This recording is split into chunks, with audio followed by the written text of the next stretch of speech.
David King, the Monarch from Salacious Sound here. I'm with Curtis Santiago, musician, host, artist, cultural beacon in Toronto. Gonna ask him a couple of questions about how he feels about the music, the city, and essentially this world and where it's going. So what do you think about the music scene in Canada? I think it's, I'm very proud to be a Canadian artist. I've received a lot of funding. The funding to the arts has been cut a lot drastically in the last few years.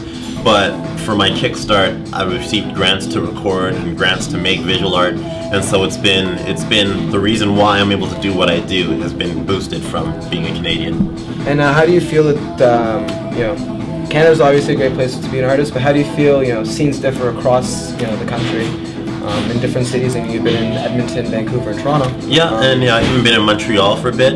I think they don't really differ. The only time they really differ is in size, where it's like, tonight's at Circa, where in Vancouver it would be at Richards and Richards, where it's just slightly smaller just due to population, but because everything is so accessible on the net, the sounds are so accessible that you go anywhere and you still feel like you're in the same kind of vibe. The fashion may change a little bit, but you're still getting that same feeling. So, what's your favorite show that you've done? You've been doing festivals for 10 years now approximately. I mean, you've got to have one favorite show where something crazy happened. I mean, where was it? What was it? It was in Cleveland, and it was to this point, my only show, but my first show at the Rock and Roll Hall of Fame. Okay. And that shit was a fucking trip, man. To be in the room and I'm on stage and I'm looking up and I see like props from Madonna's tour and U2's tour, and know that Elvis's Cadillacs in the basement and Jimi Hendrix guitars, and it was like my bandmate and I at one point were looking at each other on stage and shit fell apart. Like the computer that we run our beats fell off stage, and we were just like, we didn't know what to do. We just looked at each other and we smiled because nothing could go wrong, because we were on that stage in a room with such energy from the greats, man. It just didn't matter. Yeah, it didn't matter. Nothing could ruin that moment. So how do you think the art, I mean, you're an artist as well as a musician, so how do you feel like the art scene's changed in Toronto over the past couple of years? A lot of people, complain about areas that the artists are living getting taken over and commercialized and this, that, and the other. How do you feel that really impacts the art scene in general? Is it good? Is it bad? Is it just It's different? The way it is, man. It's like, it always goes this way. A rundown area, cheap rent where an artist can get a space. Artists move into that space. It becomes like the cultural hotbed because it's cheap rent, and then the people with the dough want to live like artists or be near the artists, so then they move into the area, and then next thing you know, like, it changes, and then the artist just goes somewhere else. I think it's the way it is, man. It is what it is, and yeah, I enjoy it because it forces you to seek out new. Yeah. So what neighborhood are you in now? Right now I'm right on the corner of like Church and Queen near all the pawn shops. Oh, okay. Yeah, there's like a crazy little novelty shop, and my bandmate and I, we got a space above a pawn shop where we can like make noise. Got a 600 square foot patio in the summertime, so we can throw shows up there, and like, yeah, no one bothers us. So you think that's Queen East is going to be the new Queen West? Is that your... I think in time it eventually will be, because the shops, as you see, when you see just shops with vacancies and nothing in them, eventually that's still good real estate, and eventually as the condos around us start to pop up, that area will become something else. So yeah, where do you see like the music and art scene heading? I mean, we're currently faced with this economic crunch. You already spoke about a lack of funding. Where do you see this art and music scene heading with like the current financial crisis and what's going on in the world today? I think, and for business-wise, I think artists, well, for one thing, for a painting, if no one's buying your paintings, you don't have to try to cater. If no one has money to buy the paintings, you don't have to try to cater to paint for anyone. You can, my friend Will Murray is an amazing painter from Montreal. We talked about this time being exciting because now we can really fucking explore, because cats with the money don't want to spend it, so we can do what the fuck we want, and it's like, it forces us to we gotta work harder because the dough's not there like it used to be, and sometimes, and you just grind and push and get through it.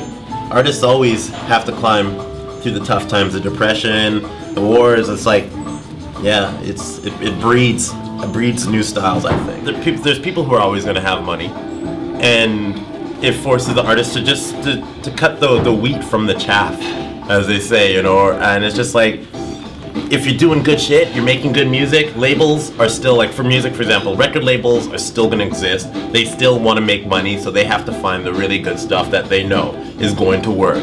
And it's hard to know what's going to sell, but I think it just really it causes the focus to be brought to the real talent, and that's just my take on it. I feel like now I'm excited about these times because I'm like, it's the time to take a risk, and it's a time where if you're good and you have something, people are noticing because they're not just willing to drop it on shit anymore. Like, oh, I'll just take it all. You know, it's like, no, let me really decide what I want. And hopefully, what I'm doing is what they want. All right.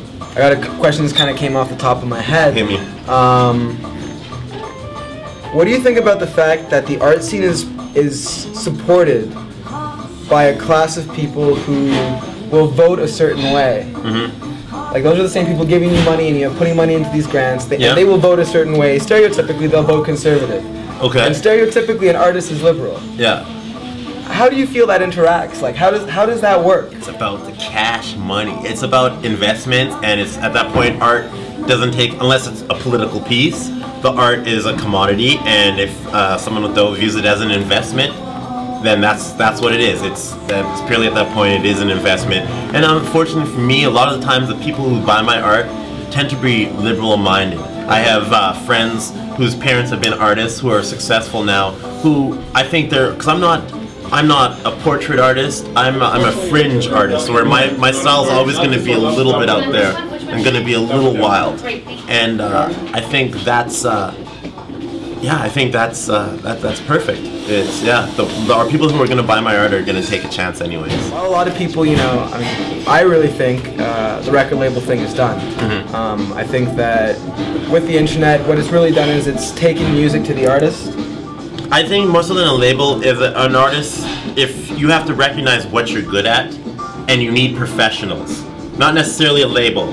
So if you know someone who is great at management and the things that a manager is supposed to do, or great at, okay, well, I know how to distribute like a label would without the funds, because a label's giving you money. A label, to get into Spin Magazine and those magazines, which kids aren't really snatching up like they used to, some people are still in that model. You still need money to get, it's like 10,000, from anywhere from 3 to 10,000 to get something written in Spin, and that's still just the bottom line.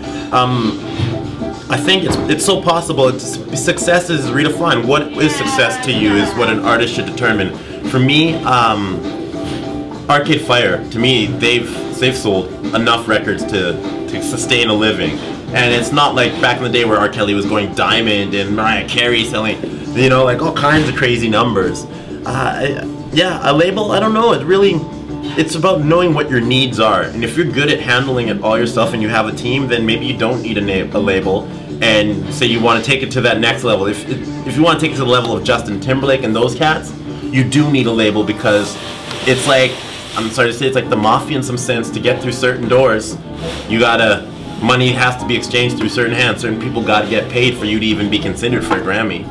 You know, like things like that. So it's about knowing what you define as success and fame. What is Curtis Santiago himself up to these days? Well, I'm a busy man.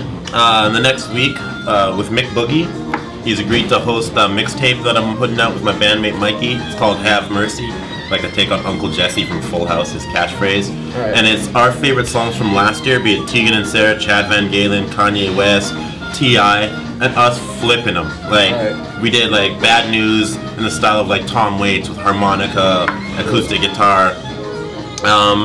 After that, Hot Snow is a new project I got going on with Grand Theft from Team Canada DJs. He's also one of the owners of Tremendous Records, and that's what the project's going to be coming out of, which is a division teamed up with Last Gang for distribution. And South by Southwest, and just got an email asking me to open up for Raphael Sadiq. So if the dates correlate, then maybe we'll have you guys down catching some footage of the Raphael Sadiq show. Be awesome. And yeah, it's a busy time, but that's why I moved out to Toronto, to keep working. Yeah. Thank you so much. Again, David King, aka The Monarch, here at Ultra Supper Club before the Red Bull 3 Style with his host, Curtis Santiago. Be sure to check out, that mixtape that's coming that's going to drop. Hopefully we'll be able to give you a couple of songs. Yeah, man. We'll if you guys want to, we'll give you the link, and if you guys want to, a couple of tracks. Yeah. For sure. And hopefully, we'll be able to get some footage of that Raphael Sadiq show. Anyway, thank you very much for watching. Peace, man. Salacious Sounds. Keep doing what you guys are doing. It's an amazing vlog, and I love it. Peace. Right, thanks a lot, homie.